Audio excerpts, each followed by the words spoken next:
Real Talk with Grace Redman features conversations with fierce and fabulous people from Grace's community and circle who inspire others with their stories of overcoming challenges to create amazing. Grace is an entrepreneur and success coach who works with individuals to diminish their negative mental chatter, boost their confidence, achieve their goals, and increase their prosperity mindset. Get ready for a series of anything goes conversations with remarkable men and women that will get you jazzed for life's unlimited possibilities of success, freedom, and fun. Welcome to Real Talk with Grace Redman. Hey loves, it's Grace Redman. Welcome to another episode of Real Talk, where I have the pleasure to chat with some of the incredible people from my communities, where we have real life, raw conversations about how they overcame challenges and created fabulous. Today, I'm super excited to have our guest, Noelle Bloom, here with us. Noelle is an entrepreneur, published author, host of Bloom TV, and founder of Live Fabulous. She helps people all around the world tap into their gifts and reach their wildest dreams through entrepreneurship. After a decade of researching the latest science behind living a happier life, working with industry-leading experts in business, and interviewing over 100 entrepreneurs, she has cracked the code for building a successful business, doing work you love while living an extraordinary life. She has appeared on Creative Live, and her work has been published in Success, YFS Magazine, HuffPost, and Business Leader. Welcome, Noelle. Thank you so much, Grace. I'm super excited to be here with you. Yeah, I'm so excited to be here with you too, because as you know, I love all those topics. I love entrepreneurship, creating the fun and fabulous life. And I know we are going to have a blast here today with you because you're just an incredible soul. I was attracted to you from the moment I saw you. Your energy is incredible. So thank you for being here with us today. Thank you. Super excited. Yeah. So I was always, I've always been fascinated by kind of self-development and self-growth and business. And I just wanted to kind of learn from you, like what motivated you to start your own business and get into entrepreneurship? Oh my goodness. Let's see. Where do I start with that? So I just had graduated from university and I always knew that I wanted to be a lawyer. I knew from middle school, like I know I want to be an attorney. So I'm the type of person who knows exactly what she wants, how she wants it, how she's going to get it. And I have like a strategic step-by-step plan. I remember when I think it was like probably ninth grade. And I already had like my 10-year plan. So that's, I'm that type of person who's super crazy about planning.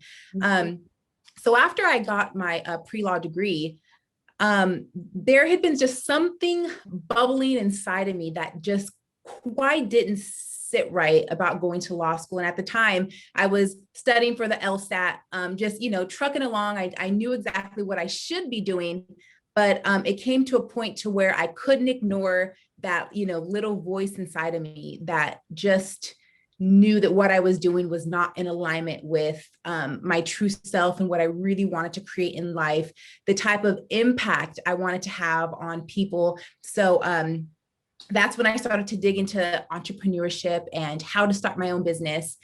And then after doing some research, I first started with, the idea of being a life coach or some type of coach where I could impact, share my life experience, support people in living their best life. And that's really where it started. And there came a time in my life where I had to decide, what was it going to be? Was I going to go to law school, or was I going to do something that was unfamiliar, scary as hell? Hell yeah.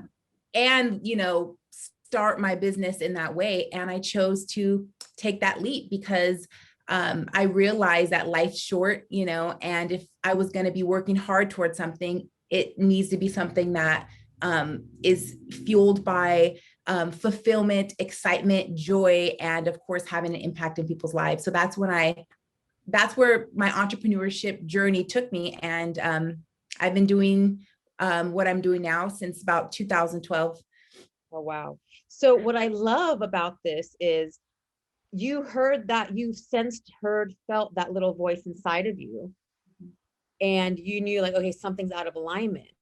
When most of us Like we hear it, but we don't even, we don't listen. Or we think, okay, this is wrong. I have to do, this is what I should do. And what's so amazing is that you actually step back and you listen to that voice and you made the pivot. What do you think, what do you think actually made you stop and listen to the voice and know that you're out of alignment? Because many of us don't even know we're out of alignment. So one thing that I noticed is that I started to feel just like sick. So not in like a sickly way, but just some anxiety. I woke up feeling uncomfortable. I felt a lot of confusion and it was affecting my mood. And that's when I knew that, this is something that I need to pay attention to, because I can only imagine how I would feel if I were to continue on this route. So, for those of you watching, if you hear something, you feel something, and it's starting to become louder and louder and louder to the point to where you can't ignore it anymore, that's a clear sign that something's out of alignment, and that we need to center ourselves and kind of get clear and ask, okay, what is this voice saying? How am I feeling? And what needs to change? So that's what I would say I was experiencing, and what could help other people, who know something's off. Mm-hmm, mm-hmm. I love that, because you're right. It's like we have to step, when we feel that way, we feel sick or something not right. That does mean something's off. And so, like I said, so often we ignore it. Like I know I've ignored it in my life. And then what happens is this big, universal 2x4 comes, swoop, bangs you over the head. And then you have to pay attention. And that can come in many ways, losing a job, illness, or whatever it is. And then that you have to make the change. Yes. So and it's inspiring how you from the get, like you listen to your body, to your spirit. and then I would also add that, like in the beginning, I really didn't quite know why I was feeling this way. So it was sort of underneath what was going on, right?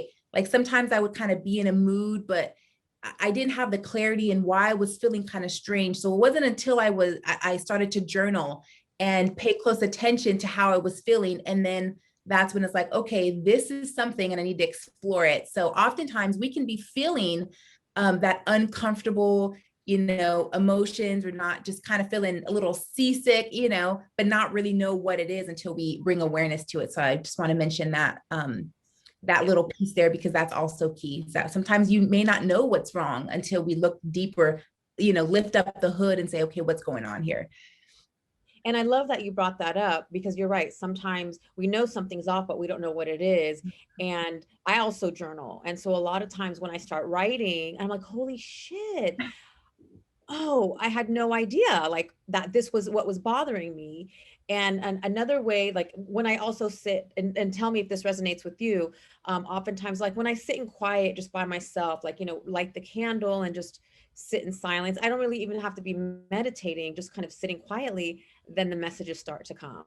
And I'm like, oh my gosh, this is not going to work. And I need to make a change, which is easier said than done.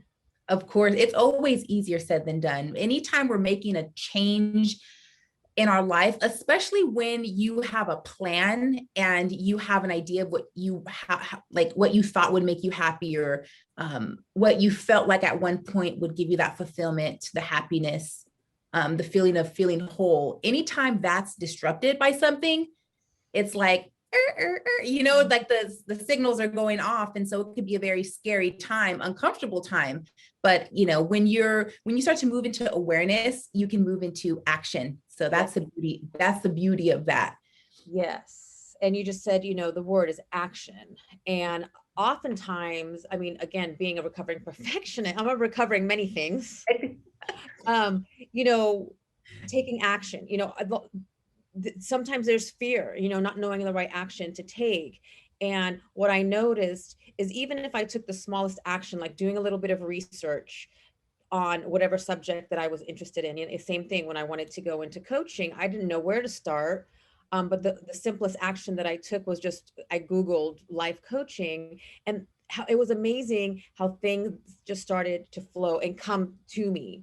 So the action doesn't have to be like just, full force. It can be a tiny step.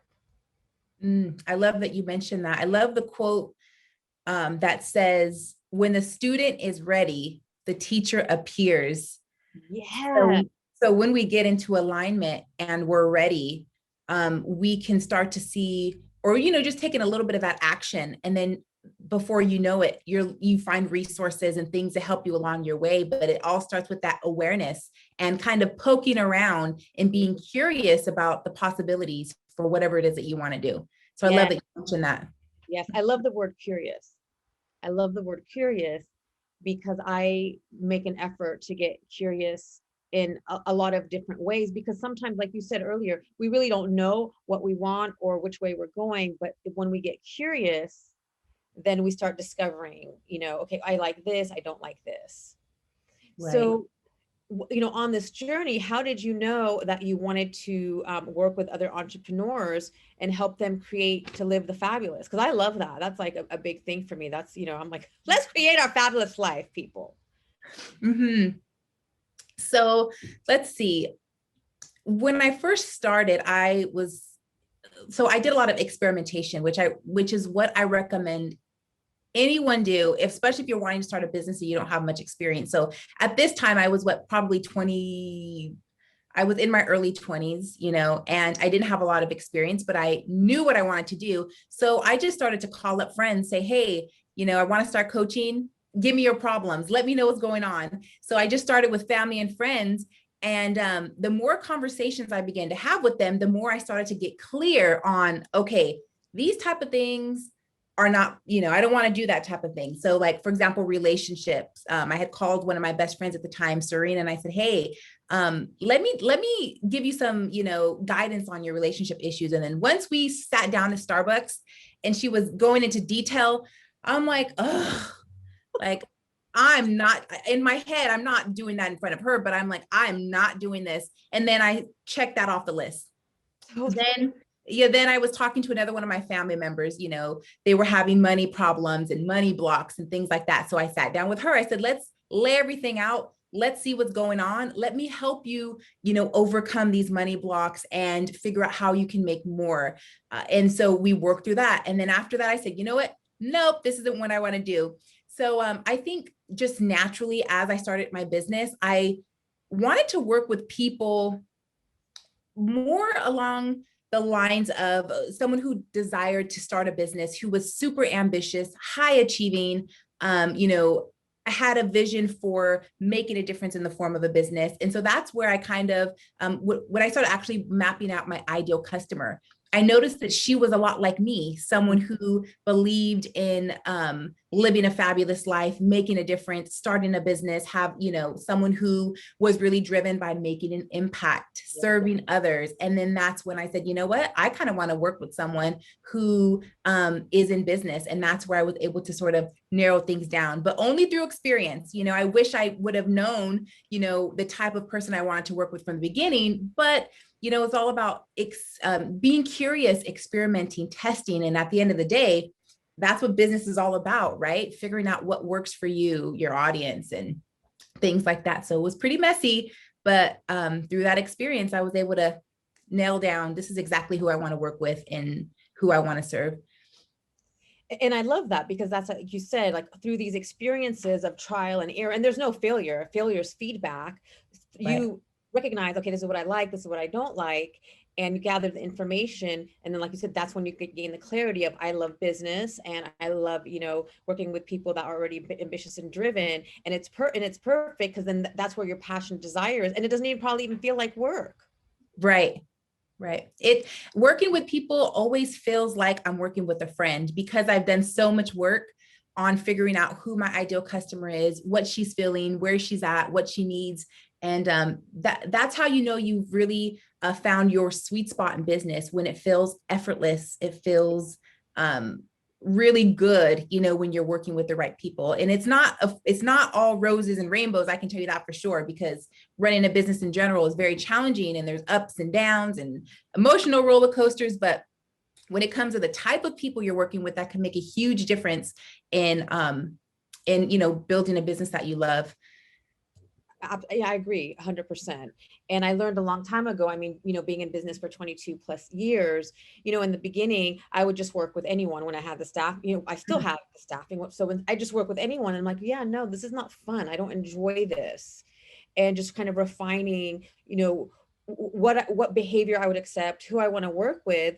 And then it changed and I started to really enjoy things.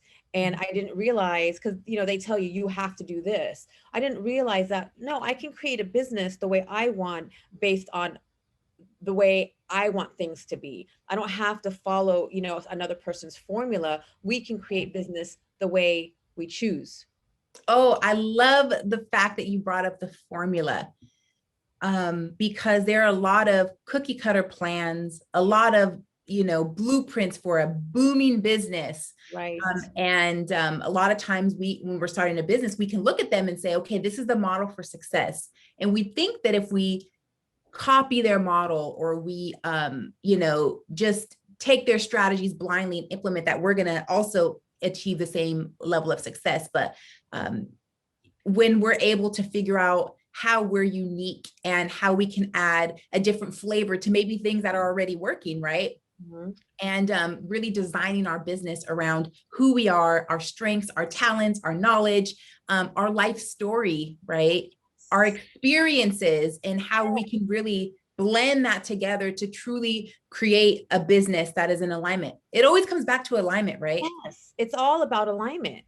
It really is. And when I first started 22 years ago, it was like the 10X, you got to call 100 people and grind and, work 24 hours a day. And in the beginning, I did that.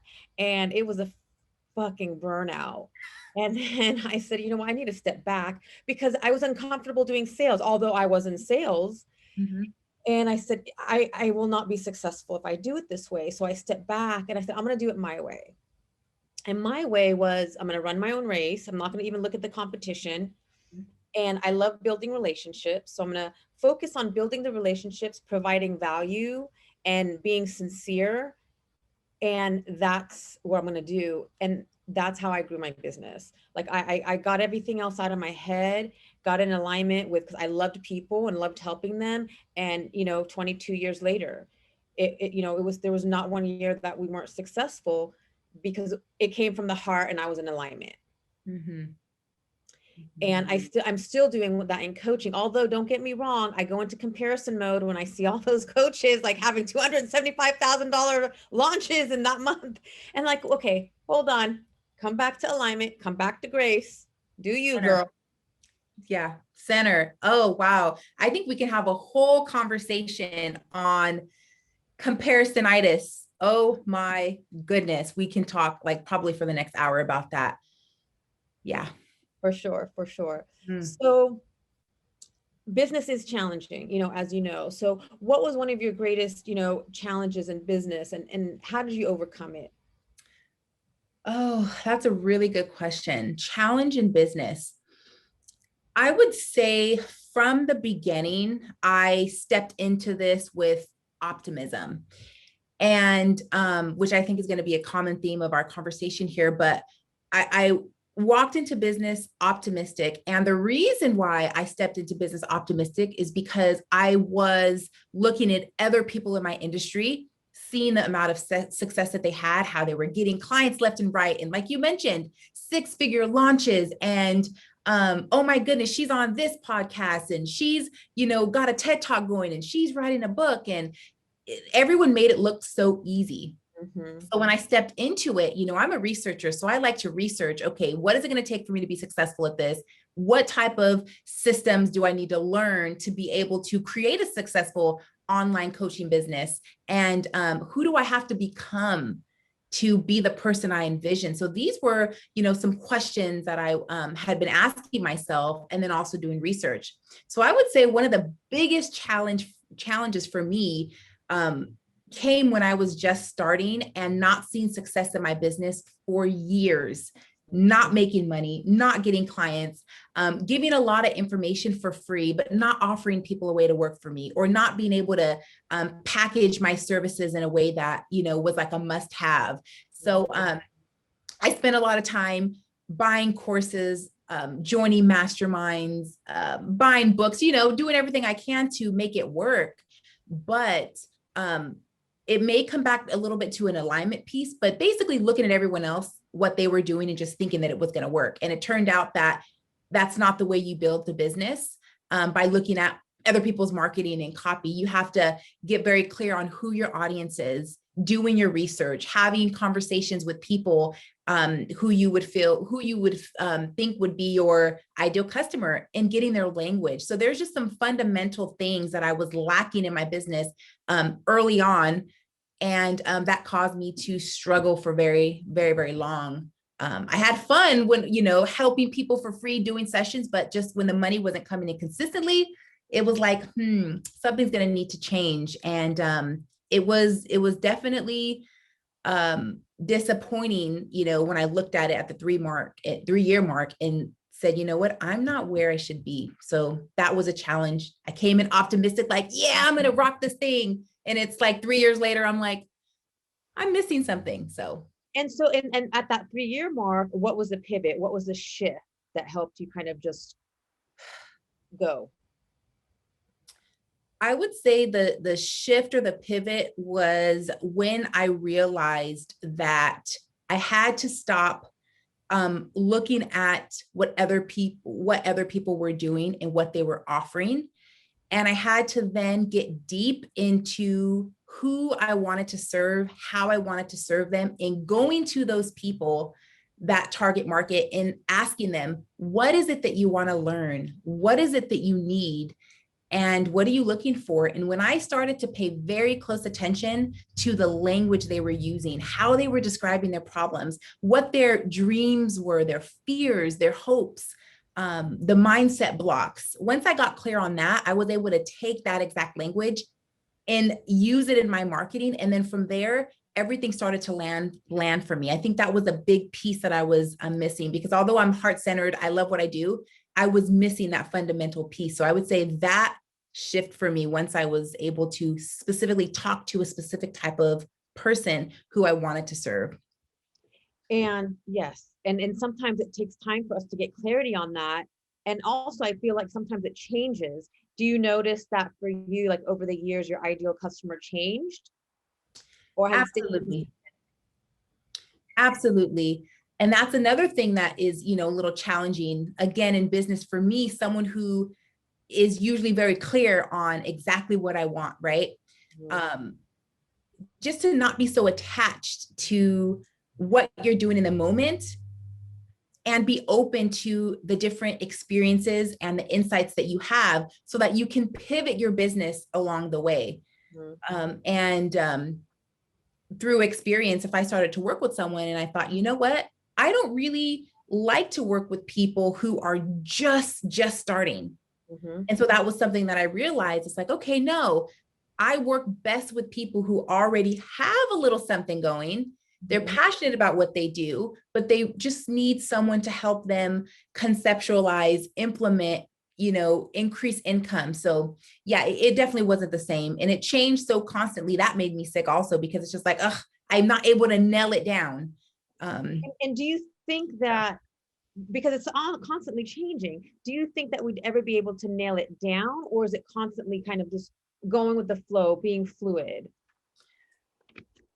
I would say being fluid, because as we grow as human beings, as we experience things, our business also grows and changes, and it changes. So again, it's all about the alignment piece. If you're growing, if you're learning, if you're having life experiences that, are changing you, but your business and who you're serving is just so constant, then, you're not able to build a business around, or actually build a business in alignment with who you are. Now, maybe it's the same type of person, but maybe, you're adding a little, different elements that make them unique, or maybe, I don't know, maybe you want to just change, just like a small change. That's fine. But I would just say we always want to keep an open mind as far as who we're serving, and not get too attached. And if you do find out that, you know what, I like this person, this is who I want to serve, it may not change, maybe just subtly.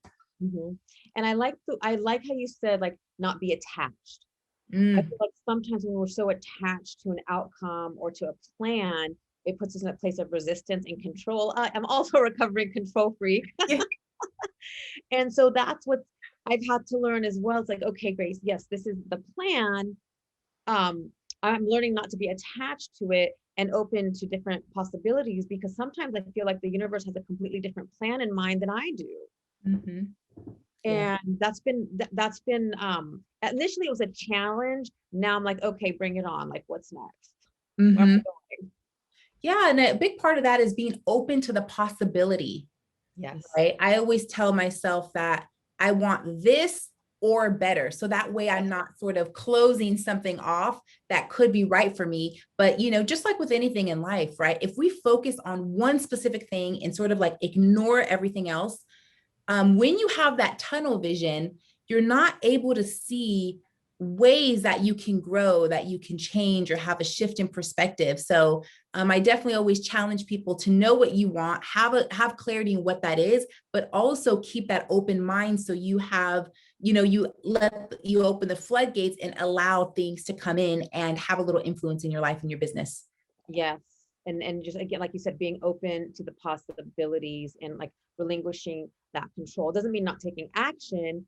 It's just not being attached to the outcome. And I have a new phrase, ease and grace. Doing things with ease and grace, because I've always been like a hustler and a grinder. And that hasn't been easy to release that. So do you find that you're, in that hustle mentality, or do you find that you're kind of taking action with inspiration and ease? You know what? That's an amazing question. This is going to further speak to how your ideal customer has changed. Mm. So, when I first started, I was working really hard and then I experienced burnout. I wasn't living fabulous. I also wasn't making the amount of money that I wanted to make. And my lifestyle was just, you know what I mean? Because I was just working so hard. And once I experienced that burnout, what do you think happened? Now I'm excited about helping other people in burnout get out of that and start living fabulous again, Yes. and putting their vision first in their family, in their health, and what's important to them. And once I sacrificed my health, happiness, and sanity because I was trying to grow my business, I said, no, this is who I want to help now. So that was a little bit of a pivot and a change where I got, really specific. Now that I'm out of that, some of my language in my own business has shifted from not just focused on burnout, but that's like now a message that's underneath it all, right? So that's a good example of how we experience something and then things shift. I would say now I've done a better job of creating boundaries in my life and really putting my health first, my relationship first, and other things that are important to me beyond my business, because there's more to life than just the work that we do. It's a big part of our life, but there's more to life than our businesses. And that has helped me shift some things in my business so that I hopefully never experience that type of burnout again. Because once you're burned out, you're toast, and it can take you months to get back on track, or at least approach your work with that energy and full, show up as your 100% authentic self. So Yeah, you're 100% correct, because I experienced several burnouts, prior to, I've always been into self-development and self-awareness, but it wasn't until I got into coaching and started to get certified that I learned, like, oh my gosh, I'm creating this burnout. And that's when, same thing, once I got through the burnout and I started, I'm living my best life, is like, I never want anyone to live in burnout or get to burnout. Like, I want to teach you how to avoid it. And I'm passionate about it, because you're right. Like, once you go into that burnout stage, it takes months. And then when you're in a burnout stage, you're actually in a fight or flight stage for probably months before you get to the burnout. And it takes so much time to recover. And when we're in burnout, it affects our business. Our business and our personal life and business are not separate. They're like this. And when I have shit going on in my personal life, my business is affected. So I and let me know if this resonates. So when I started to heal myself and get, kind of clear my blocks and clear my trauma, I noticed that my business got better because I was getting better. And then the clients started to come with, come easier. It's not like I was sitting on my ass, I was taking action, but it just all felt easier because I was taking care of me. Mm-hmm. I love the saying what's that saying where it says you got to make sure your cup is full. Yes. And when your cup is full, what runs over is what you can give to everyone else. But we have to make sure that our cup is full. 100%. And until our cup is full, we're not able to give fully, give openly, give, lovingly, and all the other things that we want to be for the people who need us most, which it could be your family, it could be your clients, your partner. So that's something else that just came to mind as you were explaining that. So I absolutely resonate with that we have to take care of ourselves so that we can grow our business, so we can be there for our family, be there for ourselves, and just show up 100% in anything that we do. Absolutely. And I know maybe for us women, sometimes we have this, or we're conditioned to believe if we take care of ourselves, we're selfish. And it's actually, well, it's self-full. I learned that from my colleague, Tiffany. She said, it's self-full when we take care of ourselves, because as you said, when we're filling our cup, then we have more to give. So we would never let our phone run out of the battery, girl, right? Like we're charging. Never. So we got to charge ourselves. Right. I love that. We got to charge ourselves. And I know we, connected before this podcast, and you had mentioned that recently you had gone, through a health scare. And if you're open, if you want to share with us, what happened and kind of tell us a little bit about that, where it led you. Absolutely. Oh my goodness. And I knew we were going to go here, and I'm thinking, okay, where am I going to start? Because this experience was so traumatic, Grace, that it really knocked me off my game. It really changed my life. So I can, hopefully I don't go too much detail, but you're fine, girl. We can say whatever, It all started back in, let's see, it was maybe March of 2019, actually. I started to feel some like sharp pain in my rib area. And, I don't remember where I was in my house, but I just kind of remember it was like, that's kind of weird. That feels strange. And then I just ignored it. I was in the middle of a launch. So, when you're in launch mode, there's Facebook ads, there's, you've got people on your team. You're not getting much sleep. You're really working yourself to death during that time. So I didn't really pay close attention to it. And I kind of felt it on and off throughout that month. And so it was something that was kind of operating in the background, but it just wasn't fully in my awareness because I was so freaking busy with a launch. And every year around, my partner and I, his name's Ray. So we have our anniversary, April 28th, and we always make time to go away somewhere new. And in 2019, it was actually Santa Barbara. So since things were so busy, we didn't want to go too far. So we said, you know what? Beach town, Santa Barbara, let's get away, take a break from the launch and just enjoy each other's company. It was sort of going to be a reset for me just to kind of get centered and take a break and just enjoy quality time. So while we were in Santa Barbara, I said, you know what, Ray, I've been meaning to tell you something. I've been so damn busy. It slipped my mind, but I've been having some pain, in my rib area, and it's been bothering me. And so his response was, well, if that keeps bothering you, you definitely need to get it checked out. And I'm like, sure, and I'm just like, okay, whatever. I don't have time for that. Who has time? Who has time for that? It wasn't affecting me too much, but I just wanted to let him know because it came to mind. And so we enjoyed our trip. It was gorgeous. And we had an amazing time. And then as it goes, you go back to the grind, right? And then months went by and it wasn't bothering me. I didn't feel anything. And I was just continuing to work with clients and work in my business. And it was an afterthought until I went on another trip. So I'll never forget the day. It was June 26th. It was my Aunt Lavon's birthday. She lives in Napa. So beautiful out there. Have you been to Napa? Oh yeah, it's stunning. It's My gorgeous. aunt is there too, Auntie Kay. Oh, okay. So I went to Napa for her birthday, and she's like, let's go to the movies. My Aunt Levon is like, she is such a go-getter. She like moves really quick. I love her energy. So anytime I'm down there, she's like, let's go wine tasting. Let's go to the movies. Let's go, downtown. Let's do this. And I'm just like, oh my goodness, she needs to slow down, but whatever. So she dragged me to the movies on her birthday. And we were sitting in the movie theater, and we were watching Men in Black International. So I was sitting there, and I'm just enjoying the movie. I've got my red vines there. I've got my butter popcorn, all the snacks you could ever want. And I'm just snacking, watching the movie. And then that's when I noticed that pain again.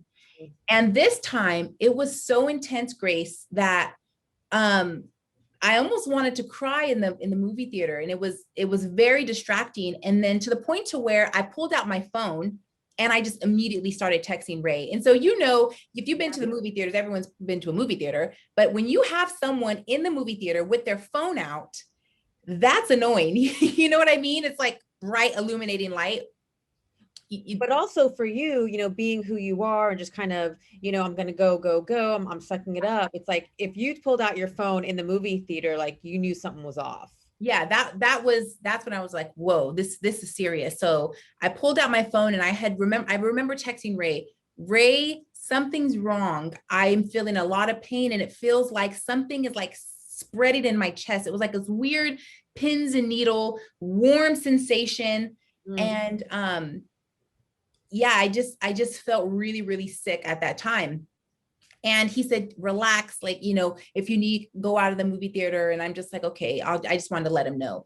And then, so from there, I started to feel it in my chest, like, cause I was kind of trying to ease the pain a little bit. And at this point, I was completely checked out of the movie because my mind was just like, what's going on here? And as I was feeling there and kind of trying to relieve some of that pain, that's when I felt a lump. And when I felt it, it was like underneath my breast a little bit. And that's where I felt it was like in my rib area, but like definitely underneath my breast. At the time, I thought it was in my breast. So I kind of felt something. And when I felt the lump, I was completely checked out. I was just like, whoa, what is this? This is scary as hell. And from there, for my whole trip, my mood was different. I, of course, tried to, be my cheerful, enthusiastic self, but I had changed from that point because I was so concerned about what that was there. So that was like a pivotal moment for me. And do you think that was kind of like spirit finally coming to say like, hey, pay attention? Yeah. You weren't paying attention. Right. That was like this, wake up, wake up. So I had to actually feel something like physical inside of me for me to put more awareness on my health. So that was the moment that I was just like, oh, I got to go to the doctor next week. And even with that thought, Grace, I was just like, where am I going to find the time for that? You know what I mean? Like, you still had the business in mind, putting the business is, yes. Business is always first. That's kind of how I just run, you know what I mean? That's of course changed now since I've had this health situation. But yeah, back then it was just like, to spend an hour and a half at the doctor, like my schedule's so packed, And I relate to that. I mean, that was me. I'm like, yeah, no, I mean, I can't go to the doctor. Like I have the business. Who's going to take care of the business? Who's going to, generate what I'm generating? Right. And then from there, the very next week, I found myself in my doctor's office, and, they felt it and said, this is something. And I said, okay, well, what's next? They said, well, we are going to need you to get some x-rays. We'll get you an x-ray. We'll get you a ultrasound, and we'll see what happens. Well, I went for my ultrasound and my x-ray, and I handled that. And even while they were, doing the ultrasound, I'm like, what do you see? What does it look like? And they're like, don't even try. We can't tell you anything. We can't interpret the results. So I'm like, dang it. But it's the uncertainty that kind of starts racing in our mind, and we start creating stories.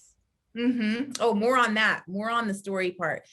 And then it was time. So a couple of days had went by, And, I tried to keep it cool. I knew there was something there. Let my mother know, people close to me, hey, this is something, I'm getting it checked out. But for the most part, I'm cool, I'm not going to worry. We're going to see what the test results, say. So then it was time for my results. And my mom was offering to go with me. And I'm like, Mom, it's okay. You've got work. Don't worry about it. I got this.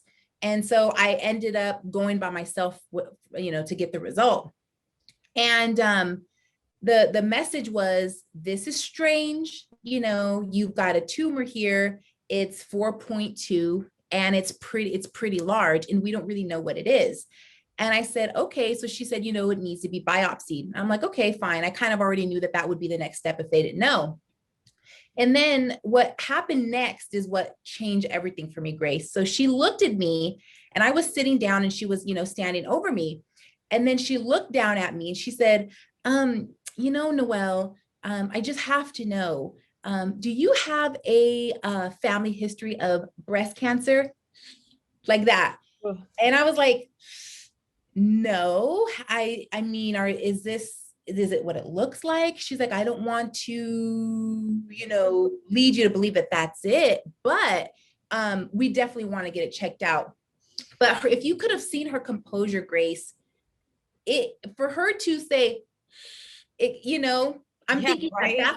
I'm thinking that's what it is. Well, I'm thinking that's what it is. And she can't officially tell me that that's what it is, because of course you need a biopsy. So from there, I don't know how I did it, Grace, but I was just like, okay, well, thank you so much. I'll go ahead and I'll set up that appointment. And I just kept my cool and tried. I think I was even smiling at the end, like, thank you so much. I appreciate your time, blah, blah.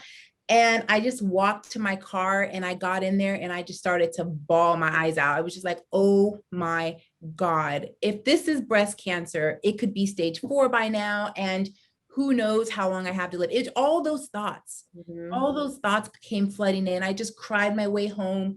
And I remember walking up the stairs, opening my door, and my mascara was all over my face. And Ray was just like, oh my goodness, what happened? And he just held me, and it just, oh my goodness, even just thinking about it, I get so emotional. And then from there, that's when the worry was just every day until I ultimately got it biopsied in December. But that was the trigger right there. It was when I thought that I could have breast cancer based off the doctor's statement. Mm-hmm. And so in those moments, because you had several days between the time she looked at you that way, and then you had to get the biopsy, and you had to get through those days. I'm sure it was very scary and you were worried, but what helped you kind of get through those days? Like, what helped you get through those days? Oh my goodness. By far it would be Ray. He stepped in and really helped me get centered and calm me down. My mother also, my family really, my family was there for me. And if it wasn't for them and for them having that positive, being that positive voice, I would have lost it. So that was a big contributing factor for me there. Support. Yeah, of course. And so I think my biopsy was about 2 weeks after that. So a lot of tears, a lot of just being uncomfortable, a lot of unknown, because I was thinking the worst. And that's something else I wanted to touch on is, thinking the worst and, living with the optimism. But at that point, it was 2 weeks in between time. Mm-hmm. And then when it came to me getting my biopsy, I was super nervous because I was going to be awake, and that was just going to be weird, right? Like, how am I going to be awake during this? But then they did the biopsy. And I remember looking at the technician that was there, and I asked her, does this look like breast cancer? And she said, this is a good question for you to ask the doctor when she comes back in.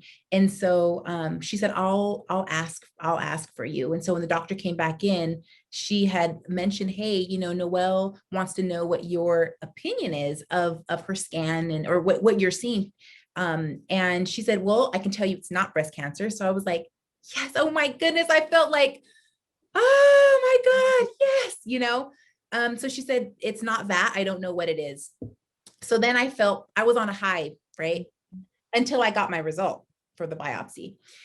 So the day I got my result, I was, walking into the door with my partner and I, we were linked arms. We were excited because we knew it wasn't breast cancer. Mm-hmm. Then the doctor comes in and says, all right, Noelle, so we don't know what it is, but we're thinking that it could be on the lines of like a sarcoma. And I'm like, sarcoma, what is that? Well, it's a type of cancer that spreads extremely quickly and is very lethal. And for it to be as big as it is, if it was that, then it would be really grim for me. So what he said is that, it's too much for me to operate and to take it out. So I'm going to have to send you to, UCSF, and they're going to need to take it out. And they're probably going to remove a lot of your inside of your chest. So basically he used the word, they're going to clean you out. That's what he said. We're going to have to clean you out. Yes. And I'm like, oh shit, what is this going to look like? So from there, I don't remember when I got that biopsy, but it was all about scheduling the surgery to get everything removed because they wanted to treat it as if it was cancerous. So that it's called removing the margin. Okay. Since it could be a sarcoma, they wanted to remove a lot. So one thing I will say is that there was a lot of time. My surgery was actually November 21st, 2019. And I didn't get my result until December 19th. But in the months between the biopsy result and knowing that I had my surgery, that was probably 6 months of time that I was thinking the worst case scenario about this being a sarcoma possibly, and who knows if I had maybe a year or two to live. So there was a lot of, oh my goodness, a lot of anxiety, a lot of stress, a lot of worry. I couldn't sleep. I couldn't eat. I couldn't, have a joyful conversation without thinking about my own mortality and what that would look like. Very hard time. And there were even some moments, Grace, I remember going to, where was it? It was at Intel. I was speaking at an event, and I don't know how I did it because my mind was just in a different place. I wasn't able to be present. And so I was still trying to operate, right? Still trying to operate. And so those things happen to us because, there's always a lesson and there's always wisdom that comes out of it. And there's always, the body talks to us, through as terrible as this was. What do you believe the lesson in this was for you? Absolutely. The lesson would be for me is that the power in asking a simple question, which is, what am I supposed to learn from this? And what that does, Grace, is it takes your mindset off of the crisis, the health scare, whatever that's going on in your life. It takes focus off of that, and then it turns it into a learning experience. Yeah. So what am I supposed to learn from this? And from there, once you look at your situation through that lens, you then start to experience that crisis with the mindset of, what can you learn? What type of insights can you gain? How can you learn from this? How are you going to become a better person or more equipped to handle something similar, or if not worse, in your life at a different life stage? So that was the lesson in that. And then the second piece of that is, once you are out of that, asking another question, which would be, how can I be of service to others who are either going through the same situation or similar situation? And how can I lend a hand based on my experience? So though that was the biggest lesson, is just to not focus on the crisis, but look at it from a growth perspective so that I can become a better person and to serve others in a way that I didn't think was, I never thought I would be going through a situation like this, but to make that shift in mindset. And while you were going through it, again, it's like you still had to get up, and were you still running your business? If so, like, how were you able to continue doing the business when you kind of were in this place of fear and disassociation? Mm-hmm. So a couple of things. So one would be that I made a point to be at peace with my priorities. So what does that mean? So for me, it meant being okay with pushing things back. It meant being okay with canceling. It was being at peace with putting my health first. For the first time in my life, I was putting my health first. And when I was able to do that, it released a lot of guilt that I felt. And when I didn't have guilt running the show up here, I was then able to focus on my business and be present when I chose to focus on my business. And I showed up more fully because I was at peace with my priorities and I gave myself the freedom to put my health first. So that's the first thing. The second thing would be that for, as far as me keeping things going, the second thing would be that I allowed myself to take a break, but I never stopped doing what I've always loved to do, which is helping people build their business, doing work that they love. So if someone is going through a similar situation, you can take breaks, but never quit doing what you've always loved to do, because when you're engaged in what you love to do, you will create a sense of fulfillment, excitement, even if you're dealing with a very scary situation where, you're questioning whether you're going to be here in a year. If you just focus on that, on whatever it is that gives you life, you're going to be in a so much better place. Well, you just said it right there. Even though you're going through the scare, you weren't sure of what the outcome was. You made a conscious effort to be in a place of joy. And when we're in a place of joy, that raises our vibration. And when our vibration is higher, we have the ability to shift the narrative and change the future. Absolutely, Grace. Oh my God, girl. I love that you put it full circle like that. Love it. I mean, how incredible that, again, it's like, it wasn't about doing the work because you had to at that moment. It was like, this fulfills me. It brings me joy. I'm creating an impact. It made you feel better. Yes. And it brought the health back to you. Yes. And another thing to note is I was experiencing all of this when I still didn't know.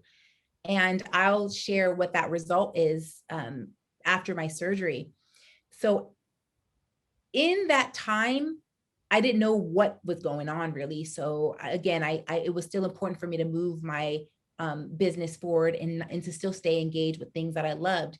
But after my surgery and after my healing time, it finally came to the day, Grace, where I was going to learn what this was and what my future was going to look like. So it was December 19th. Mm-hmm. It was during the holidays, which is usually a time of joy and excitement, and I walked in there very afraid and very emotional and very uncomfortable. So my doctor kind of sat down with me. He said, okay, Noelle, got your test backs. And it's not a sarcoma. It's actually the best case scenario. And it's a desmoid tumor that we consider benign and that has no possibility of spreading. And there it is. So I'm thinking 6 months of not knowing what the hell was going to happen to me, what my future looked like. And now I finally yes. And I will never forget the drive back home from San Francisco. It was just, I was at peace. Like I've never felt that calm before in my life. And through that experience, Grace, for people who are listening right now, I just want to share the power of living with optimism. Mm-hmm. No matter what your situation is or how grim it looks, live with that optimism and not live in that worst case scenario, because that's a lot of times, Grace, that's where I was. But see, I had a partner who was there for me to help me look at the what things could be. So while I was, in the worst case, he was like, but it could be this. Yes. And so we often don't have not everyone has, people in their life to help them bring that optimism, but it's not their responsibility. It's our responsibility to build habits to live and to experience life through a lens of optimism. And the way that you can do that is to work on your mindset. So understanding how to overcome fear, or understanding how to deal with anxiety, and spend more time on the best case scenario and not the worst case. Yes. I believe that 1,000%. 1,000%. And I'm so happy that you're sharing the story with our audience, because I feel like so many of us, and naturally so, we go straight to the fear story. We don't even have all of the information, because in those 6 months, you didn't even have all of the information. However, and naturally so, we go to the fear story. And the fact that we can tell our audience, like, we have a choice. We can choose a different story because we don't have all the facts. Right. And if we focus on this story instead of this story, we can't, I do believe we can change things. Right. So I thank you so much. I mean, that was a beautiful story, and I'm so appreciate you being vulnerable and sharing that. I think you're amazing, and I love watching you and receiving your blogs. And can you please tell our audience where they can find you, your amazing self? Absolutely. Thank you, Grace. And it's been such an honor to sit down and talk with you. And I also love your energy and who you are and you're just, 100% fabulous. So thank you so much for having me. So if you want to connect with me, you can go to noellebloom.com. I've got a lot of free resources, a lot of blog content where you can check out all things, business and lifestyle. So you can definitely, find me there. And if you feel called to share something with me, maybe you've got an insight from something I've said, or maybe you're going through a similar experience. If you want to connect, you can always send me a message at noelle@noellebloom.com, and I'll connect with you from there. Yeah, I love it. And I think, Noelle, we're going to be doing a few more episodes together. Oh yeah, there's so much we can talk about. Oh yeah, I think when we get together, we can just keep rolling, because there's so many things that need to that we need to have more conversations about, just being open and sharing, what it's like to run a business, or even beyond business, right? Whether you run a business or not, we all have a collective experience here, and there's things that happen that knock us off our game, whether it's a health scare or a breakup or, whatever it is. And, the fact that you have this platform where you are, finding people that, close friends that can help, or people from your community, and to build a platform for us to share our story. So I definitely appreciate the work you're doing, Grace. And it was such an honor to connect with you today. So thank you so much for having me.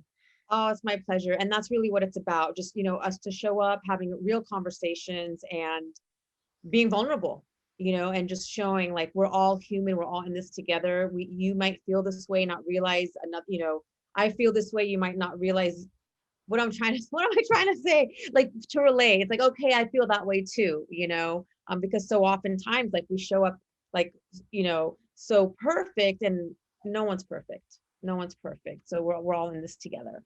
So yeah, we'll definitely have you on again. Thank you so much. And thank you guys so much for being here with us today. And we'll also put the information of where to find Noelle in the show notes. And if you have any questions or would like to reach Noelle, you can reach out to me, and I can also direct you to her. Have a fabulous rest of your day. And thank you so much for being here with us. Take care. Bye, everyone.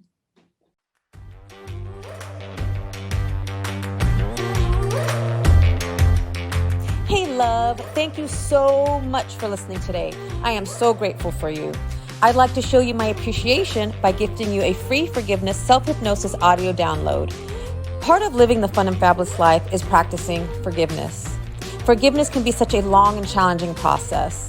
My intention is that this forgiveness audio will help you in practicing forgiveness, especially with yourself. Grab it by visiting daretoachieve.com/forgiveness. /forgiveness. For more inspiring tips, make sure to connect with me on social media. Drop me a line on Facebook or Instagram at Grace Redman Dare to Achieve. Until next time, keep moving forward towards living your fabulous life.